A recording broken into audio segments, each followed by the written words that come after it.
ఉన్న బంగారాన్ని విడిపించి ఆ రోజు ఆన్లైన్ రేటుకే మేము కొంటాం. Sharma gold company. నమస్తే, వెల్కమ్ టు సుమన్ టీవీ. నేను మీ యామ్ని. ప్రస్తుతం మనతో ఉన్నారు ప్రముఖ ఆధ్యాత్మికవేత్త, ప్రముఖ జ్యోతిష వాస్తు పండితులు బ్రహ్మశ్రీ డాక్టర్ నాయకంటి మల్లికార్జున శర్మ గారు ఉన్నారు. గురుగారితో మనం మాట్లాడదాం.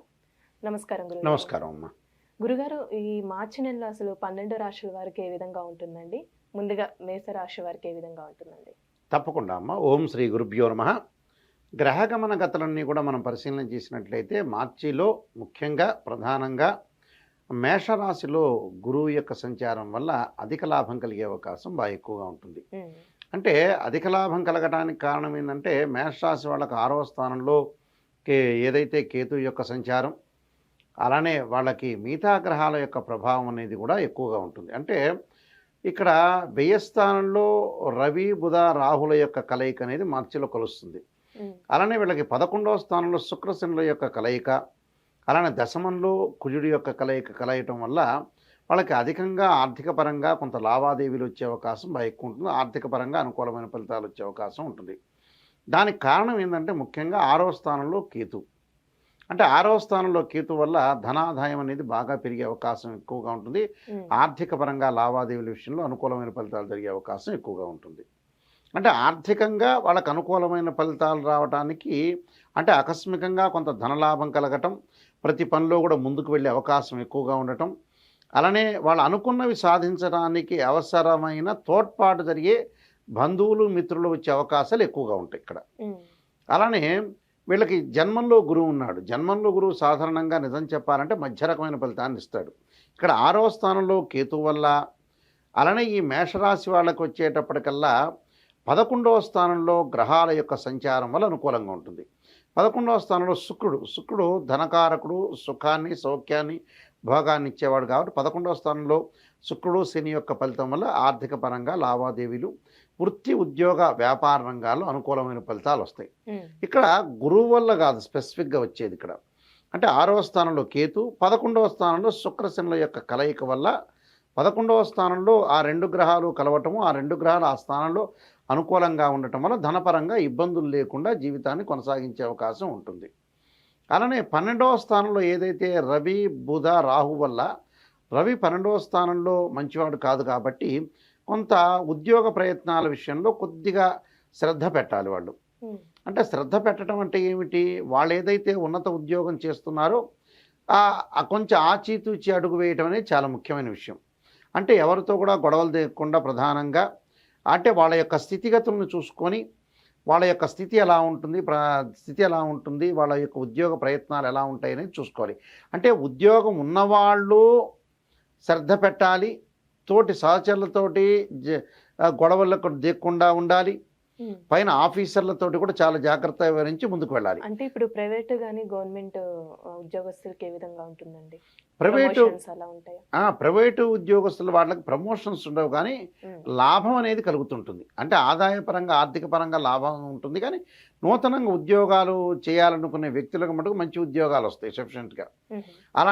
అలాంటి విషయాల్లో ప్రాబ్లం లేదు. దానితో పాటు వీళ్ళకి ఏదైతే కుజుడు ఉంటాడు, అంటే కుజగ్రహం వల్ల కూడా వాళ్ళకి కొంత ఫలితాలు అంటే కోర్టు సమస్యలు కొంత వెంటాడే అవకాశాలు ఎక్కువగా ఉంటాయి. ఎందుకంటే 8వ స్థానంలో వీళ్ళకి ఏదైతే ఉంటుందో వీళ్ళ యొక్క స్థానాన్ని మనం అనుసరించామనుకోండి, ఆ స్థానాన్ని బట్టి ఇప్పుడు మనం అనుకున్నాం 12వ స్థానంలో రవి బుధ రాహులు ఉంటారు, 11వ స్థానంలో శుక్రశనులు ఉంటారు, అలానే 10వ స్థానంలో కుజుడి యొక్క సంచారం వల్ల కోర్టు సమస్యలు కూడా వాళ్ళకి వెంటాడిన పరిష్కారం కావటం, రియల్ ఎస్టేట్ రంగంలో ఉన్న వ్యక్తులకు కానీ, కెమికల్ కంపెనీల్లో ఉండే వ్యక్తులకు కానీ, అలానే కెమిస్ట్రీకి సంబంధించిన లెక్చరర్స్ కానీ వాళ్ళకి అనుకూలంగా ఉండే అవకాశాలు ఎక్కువ ఉంటాయి. అంటే వృత్తి ఉద్యోగ వ్యాపార రంగంలో చాలా మంచి ఫలితాలు జరిగే అవకాశం ఒకటి ఉంటుంది. అంటే కుజుడు ఆ ఫలితాన్ని ఇస్తాడు. అలానే ఏకాదశ స్థానంలో శుక్రశనుల యొక్క కలయిక వల్ల ధనలాభం కలుగుతుంది. అలానే ఇక్కడ 6వ స్థానంలో కేతువు వల్ల కూడా మిత్రులు బంధువులు వాళ్ళ దగ్గరికి చేరే అవకాశాలు బాగా ఎక్కువగా ఉంటాయి. అంటే గతంలో మనం ఏదైతే కోల్పోయామో అలాంటి వాళ్ళు మనకి దగ్గరకు వచ్చే స్థితి అనేది బాగా ఎక్కువగా వస్తుంది. అది మంచిదే కదా, అది పెద్ద మనకి తప్పేం లేదు. అలానే కుటుంబ పరంగా ఇబ్బందులు లేకుండా ప్రేమ వ్యవహారాల్లో కూడా చాలా అనుకూలమైన ఫలితాలు జరిగే అవకాశాలు ఎక్కువ ఉంటాయి. అంటే వివాహానికి సంబంధించిన విషయాల్లో కూడా అనుకూలమైన ఫలితాలు జరుగుతాయి. అంటే వివాహం కాని స్త్రీ పురుషులు ఎవరైతే ఉంటారో వాళ్ళకి వివాహం జరగటం ఒకటి, కొన్ని అనుకూలమైన ఫలితాలు, కష్టపడి బాగా పనిచేయటం, దానికి తగ్గట్టుగా ఫలితం వచ్చే అవకాశం ఎక్కువగా ఉంటుంది. అలానే విద్యార్థులకు కూడా మంచి అనుకూలమైన కాలం. అంటే వేరే వ్యాపకాలన్నీ కూడా పక్కన పెట్టి చదువు మీద బాగా కాన్సన్ట్రేషన్ చేసే అవకాశం ఎక్కువగా ఉంటుంది. ఆదాయం బాగా పెరగటం, అలానే ఇళ్ళు మారటాలు, స్థల మార్పులు జరగటాలు, అలానే ఇక్కడ ప్రేమ వ్యవహారాలు అనుకూలంగా ఉండటం, చిన్న చిన్న సమస్యలన్నీ కూడా పక్కన పెట్టి ప్రేమకి ఎక్కువగా ప్రయారిటీ ఇచ్చే అవకాశాలు ఎక్కువగా ఉంటాయి. అంటే వీళ్ళకి దాదాపుగా అనుకూలమైన ఫలితాలు ఎక్కువగా వచ్చే అవకాశం ఉంటుంది. అంటే అలానే స్త్రీలకు వచ్చేటప్పటికల్లా శుక్రశనుల యొక్క కలయిక వల్ల అనుకూలమైన ఫలితాలు వస్తాయి ఇక్కడ. అంటే మంచి యోగం అనేది ఏర్పడుతుంటుంది. అంటే వృత్తిరీత్యా మినహా వీళ్ళకి టోటల్గా మేషరాశి వాళ్ళందరికీ కూడా అనుకూలమైన ఫలితాలు వచ్చే అవకాశం ఒకటి ఉంటుంది. కొద్దిగా ఆరోగ్యంలో చిన్న చిన్న మార్పులు జరిగే అవకాశం ఉంటుంది. కాబట్టి ప్రధానంగా ఆరోగ్యం విషయంలో కొద్దిగా అజాగ్రత్త లేకుండా శ్రద్ధ పెట్టి సమయానికి అకాల భోజనం చేసే అవకాశం ఉంటుంది. కాబట్టి అకాల భోజనం లేకుండా సమయానికి తినటం, ముందుకు వెళ్ళటం, మన జాగ్రత్తగా మన జీవితాన్ని సాఫల్యం చేసుకోవడం, జాగ్రత్తగా వెళ్తే మంచి రిజల్ట్స్ వస్తాయి. ఏం ప్రాబ్లమ్స్ లేవు వీళ్ళకి. అంటే ఈ రాశి వారికి ఎలాంటి పరిహారం చేస్తే మంచిదండి? తప్పకుండా అమ్మ, ఇక్కడ ఈ పరిహారంతో పాటు స్త్రీలకి ఉన్నతంగా వెళ్ళాలని కొన్ని ఆలోచన అసలు బాగా పెరుగుతుంటుంది స్త్రీల విషయంలో వచ్చేటప్పటిగా. అంటే నేను ఉన్నతమైన విద్యను సాధించాలి, ఉన్నతంగా ఉండాలి అనేది ఒక మంచి ఆలోచన పెరగటం కూడా చాలా మంచిదే. అంటే ఎప్పుడు కూడా ఏ రాశి ఫలితంలో అయినా ఏదైనా కూడా ఇవన్నీ కూడా గోచారరీత్యా చెప్పబడే ఫలితాలే. బర్త్ చార్ట్కి గోచారానికి చాలా తేడా ఉంటుంది. ఈ గోచార ఫలితాలన్నీ కూడా 20 to 30% ఫలితం అనేది ఇస్తుంటుంది. అది మంచి కానీ చెడు కానీ. అంతే, అంత మాత్రాన భయభ్రాంతులు చెందాల్సిన పని లేదు ఎవరు కూడా. అంటే మనం ప్రతిసారి కూడా స్పెసిఫిక్గా ఇది మెన్షన్ చేస్తున్నాం. భయపడాల్సిన పని లేదు, ఆందోళన చెందాల్సిన పని లేదు. కొన్ని గ్రహాల యొక్క కలయిక మేషరాశి వాళ్ళకి శుక్రుడు, శని, కేతువు, ఈ 3 గ్రహాలు కూడా చాలా అనుకూలంగా ఉన్నాయి. కుజుడు మధ్య రకమైన ఫలితాన్ని ఇస్తున్నాడు. అలానే ఇక్కడ ఏదైతే మేషరాశి వాళ్ళకి రాహువు, బుధుడు, రవి ఉన్నాడో అవి కూడా కొంత ప్రతికూలమైన ఫలితాలు ఇచ్చే అవకాశం ఎక్కువ ఉంటుంది. గురువు మధ్య రకమైన ఫలితాన్ని ఇస్తాడు. కాబట్టి ఆందోళన చెందాల్సిన పని, ప్రయత్నాలు అనేవి చేసుకోవచ్చు. కొంత ప్రయత్నాల్లో కొంత ఆలస్యం అవుతుంది, కానీ ఆలస్యమైన వీళ్ళకి సక్సెస్ అయ్యే అవకాశం ఖచ్చితంగా ఉంటుంది. కాబట్టి వీళ్ళు కొన్ని ప్రత్యేకంగా రెమెడీ చేసుకోవాలి. ఏ రెమెడీ చేసుకోవాలి? నెగిటివ్ గ్రహాలు ఏదైతే ఉంటుందో దాన్ని పాజిటివ్ చేసుకోవాలి. వాళ్ళకి నెగిటివ్ గ్రహాలు ఏంది? రవి, బుధ, రాహు. రవి, బుధ, రాహుని వాళ్ళు పాజిటివ్ చేసుకోవాలంటే సూర్యభగవాను ఆరాధన చేయాలి. అంటే ఆదిత్య హృదయాన్ని పారాయణం చేయాలి ఆదివారం. అలానే బుధవారం రోజున చక్కగా విష్ణు సహస్రనామ పారాయణం చేయాలి.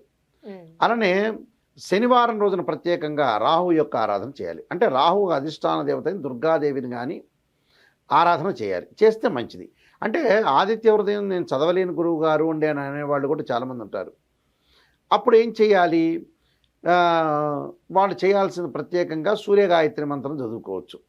అంటే ఆదిత్యాయుధ్నే సహస్రమూర్తాయుధీమే తన్నో సూర్య ప్రచోదయాత్ అనే మంత్రాన్ని, అది కూడా చదవలేదు అంటే ఓం సూర్యాయ నమః అని సూర్యుడికి అర్ఘ్యం విడవటం, లేకపోతే వీలైతే గోధుమలు దానం చేయటం చాలా మంచిది.